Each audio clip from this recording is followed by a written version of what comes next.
Campaigners say they're concerned about the low number of compensation payouts for people caught up in the Windrush scandal 2 years on since a government scheme was set up. The latest figures show that up to February, the Home Office has received almost 2,000 applications. Just over 400 claims have resulted in a payment. The average claim takes about 14 months to process. The government has promised to right the wrongs and ensure the Windrush generation get the compensation they deserve for the injustices they faced. Our Community Affairs correspondent Adina Campbell reports. Anthony Williams arrived in Birmingham from Jamaica when he was 7. He later joined the army and spent 13 years serving with the Royal Artillery. But the former soldier says his biggest challenge has been more recently, unable to work and afford urgent dental treatment after wrongly being told he was in the UK illegally. He's now got new teeth, paid for by an anonymous donor who heard his story. Back in 2014, I got a really bad mouth infection.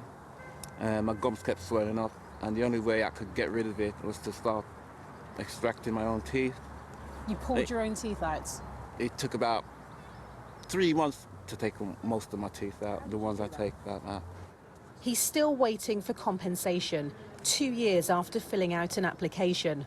My first offer, remembering I was unemployed for 5 years, I lost my job, and they offered me £18,500 because if I accepted that, it would have destroyed me.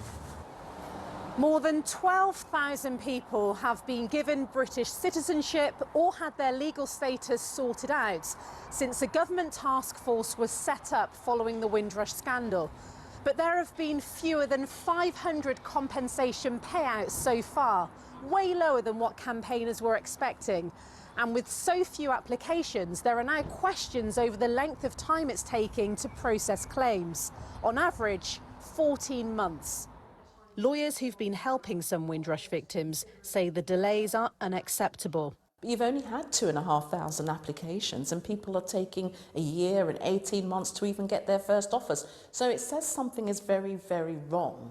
The Home Office says it aims to process claims as quickly as possible, while carefully considering each person's circumstances and experiences.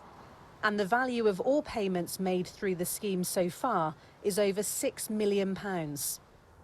In Nottingham, Veronica Bell is trying to claim compensation on behalf of her father, who died in Jamaica in 2010. Nathaniel Blake wasn't allowed back in the UK after a family holiday and later lost his sight and was diagnosed with prostate cancer.